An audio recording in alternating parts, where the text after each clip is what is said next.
Hi hello అండి, welcome back to పద్దు express. వచ్చేసిందండి పద్దు ఎక్స్ప్రెస్ ఇంకో మంచి హెల్దీ రెసిపీతో మీ ముందుకు వచ్చేసింది. ఏంటి మంచి హెల్దీ అనుకుంటున్నారా? ఇది డైట్ చేసే వాళ్ళకైనా చక్కగా షుగర్లు బీపీలు ఏదన్నా కంట్రోల్ అవ్వాలన్నా కూడా ఇది చాలా చాలా మంచి రెసిపీ అండి. అది దేంతో చేస్తామో తెలుసా? ఓట్స్ తోటి ఇడ్లీ దోశ రెండు రకాలు చేసుకోవచ్చు అనమాట. ఓట్స్తో కదా, చాలా సింపుల్గాను ఉంటుంది, మనకి హెల్దీగాను ఉంటుంది అనమాట. చూసారా, దానికి కావాల్సిన ఓట్స్ ఒక కప్పు తీసుకున్నాం అనుకోండి. అలాగే ఇడ్లీ రవ్వ, బొంబాయి రవ్వ ఉంటుంది కదా, అది ఒక కప్పు పెరుగు తీసుకోవాలి. అలాగే రుచి తగినట్లుగా ఉప్పు, ఇంకా కొంచెం వంట సోడా తీసుకోవాలి కొంచెం. ఇవి వేసుకొని ఇప్పుడు దీన్ని ఎలా చేసుకోవాలి? ఓట్స్ని కొంచెం పౌడర్ చేసుకోవాలి మిక్సీలో, మరి మెత్తగా వద్దు, కొంచెం రవ్వలాగా. ఆ ఓట్స్లో ఒక కప్పు ఓట్స్ అన్నాను కదా, ఆ ఓట్స్లో ఒక కప్పు ఉప్మా రవ్వ వేసుకోవాలి. అలాగే ఒక కప్పు పెరుగు వేసుకొని రుచి తగినట్లుగా మనకి ఎంత కావాలో అంత ఉప్పు వేసుకొని దీన్ని బాగా కలుపుకొని, అలాగే కొంచెం నీళ్లు కూడా పోసుకొని లూజ్గా కలుపుకోవాలి. ఎందుకంటే తర్వాత ఈ రవ్వ బాగా పీల్చుకుంటుంది, నీళ్ళని పీల్చుకొని గట్టిగా అయిపోతుంది. చూసారా, గట్టిగా అయిపోతుంది. అది కొద్దిసేపు ఇలా కలిపేసి పక్కన పెట్టేసేయాలన్నమాట. ఒక అరగంట పక్కన పెట్టేస్తే బాగా బిగుసుకుంటుంది, అంతా బిగుసుకొని గట్టిగా అయిపోతుంది. అప్పుడు ఏం చేయాలంటే దీనిలో కొంచెం ఒక హాఫ్ స్పూను వంట సోడా వేయాలి. వంట సోడా వేసేస్తే బాగా పొంగుతాయి, చక్క ఇడ్లీ బాగా వస్తాయి.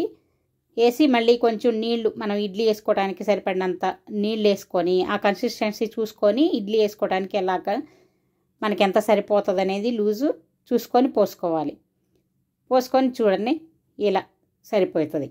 ఇప్పుడు ఇడ్లీ ప్లేట్లకి మీరు నూనెైనా నెయ్యి అయినా రాసుకోవచ్చు. నేను ఏం చేయనండి, ఊరక నీళ్ళల్లో తొలిపేస్తాను, అసలు ఏమి రాయను, ఎందుకంటే అవి కూడా అవాయిడ్ చేద్దామని. చూసారా, ఇప్పుడు ఇడ్లీ ప్లేట్లో చక్కగా ఇడ్లీలు వేసుకుంటున్నాను. ఇది అసలు చెప్తే కానీ మనకు ఓట్స్ ఇడ్లీ అని తెలియదండి. అది టేస్టు చాలా బాగుంటుంది, హెల్త్కి చాలా చాలా మంచిది.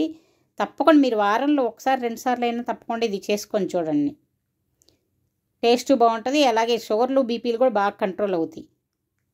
చూసారా, ఇది 10 నిమిషాలు మీడియం ఫ్లేమ్లో పెట్టుకోవాలి. ఫస్ట్ కుక్కర్ వేడి చేసి పెట్టుకోవాలి. వేడి చేసినాక ఈ ప్లేట్లు పెట్టుకొని ఒక 10 నిమిషాలు మీడియం ఫ్లేమ్లో పెట్టుకొని ఒక 5 నిమిషాలు లో ఫ్లేమ్లో పెట్టుకోవాలి.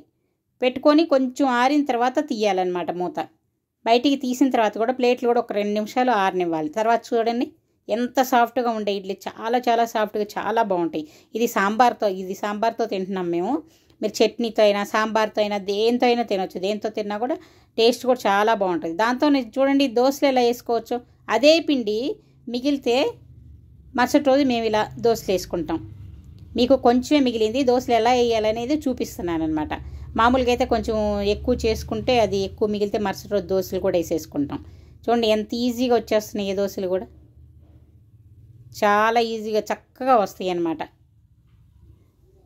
చక్కగా దోశలు ఇలా వేసేసుకొని పైన కొంచెం ఆయిల్ వేసుకొని, ఆయిల్ కూడా ఎక్కువ ఏమి వేయక్కర్లేదు, మామూలుగా ఒక హాఫ్ స్పూను అలా వేసుకుంటే సరిపోతుంది. చూడండి, ఒకవైపు కాలిన తర్వాత చక్కగా రెండో వైపు కాల్చుకుంటే చాలా చాలా టేస్టీగా ఉంటాయి దోశలు కూడా. ఇడ్లీనే కాదు, దోశలు కూడా చాలా బాగుంటాయి, టేస్ట్ కూడా. తప్పకుండా ఇది మీరు ట్రై చేయండి, ఎందుకంటే ఈ రోజుల్లో అందరికీ హెల్త్ కాన్షియస్ ఎక్కువైపోతుంది. చక్కగా వెయిట్ తగ్గాలనుకుంటున్నారు, షుగర్లు బీపీలు అవన్నీ ఎక్కువైపోయినాయి. ఇది తప్పకుండా చేసుకున్నారంటే అందరికీ కూడా ఒక వారంలో ఒకసారి 2 సార్లు అయినా తప్పకుండా మీరు చేసుకొని తిని చూడండి, చాలా టేస్ట్ బాగుంటుంది. అలాగే మీకు హెల్త్ కూడా బాగా కంట్రోల్గా బాగుంటుంది. ఎలా ఉందండి, నచ్చిందా? నచ్చితే తప్పకుండా మీరు ట్రై చేయండి. నచ్చితే లైక్ చేయండి, షేర్ చేయండి, సబ్స్క్రైబ్ చేసుకోండి. ఇంకో వీడియోతో మీ ముందుకు వస్తాను. అంతవరకు బాయ్ బాయ్.